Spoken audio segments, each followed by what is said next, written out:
If you go to Hyde Park in London, you might notice some people partaking in a popular activity. It's not a sport or a game, it's picture taking.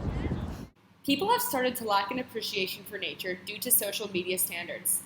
These standards are hard to ignore in a world where smartphones have the ability to capture everything. A study conducted by Pew Research Center in 2010 revealed that among teens, 83% use their cell phone to take pictures, and 64% of those teens then go on to share those pictures with others via social media websites. Being that this research was completed 9 years ago, it is likely that these percentages have only increased with the development of new social media apps. The creation of apps like Instagram, Snapchat, and Visco, as well as additional features to pre-existing social media platforms like Facebook and Twitter, have all exposed society's new photocentric mindset. Of the many pictures taken on a daily basis, a large portion capture one thing: nature. A simple search of the hashtag nature on Instagram yields over 430 million posts. Why do people feel the need to excessively share photos of the great outdoors on social media? A possible explanation of the nature craze plaguing social media lies in tagging pictures with their corresponding location. Most social media platforms allow people to tag the location in which their picture was taken. This process, dubbed geotagging, has serious consequences for the environment and humans alike. a Vox News video reports that geotagging has led to a sharp increase in United States national park attendance. From 1970 to 2010, the national park attendance has nearly doubled from 40 million to just over 84 million per year. The radical increase in visitors has led to dangerous outcomes. Most national parks lack the infrastructure to support such a large influx of guests.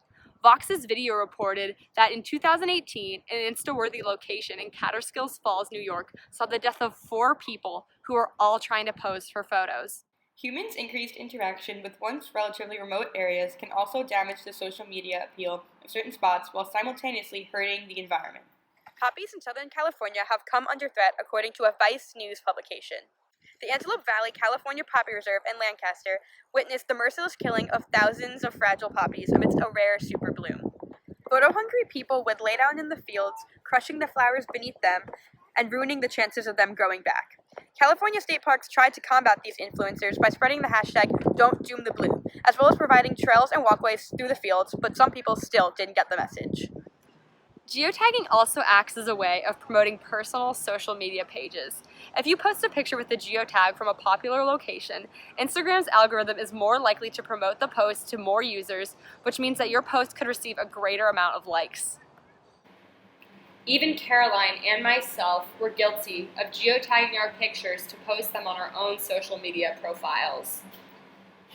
This trend incentivizes people to seek out these popular locations, spend time focused solely on taking the best picture possible, and then leave to post it. People are starting to focus on how this image will help their social media presence and not taking the time to get the full experience the area around them is providing. People may also be influenced to take and post pictures of nature due to the chameleon effect. The chameleon effect describes the subconscious mimicry of other people's behaviors.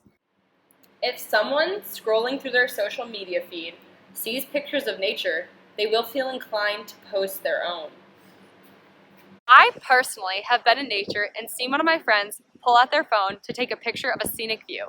This unintentionally has caused me to pull out my phone and take a picture of the same view, even though it wasn't a photograph that I originally wanted or had any personal meaning behind. But since I saw them take a picture that they thought was good enough, I figured that it was good enough for me too. In an excerpt from her book, The Human Age, Diane Ackerman discusses the potential consequences of missing important sensory feedback. There are significant sounds, feelings, and smells that one cannot gauge without fully immersing themselves in their surroundings. Immersing yourself in your surroundings becomes a challenge when the only goal of being outside is to take a picture good enough to post.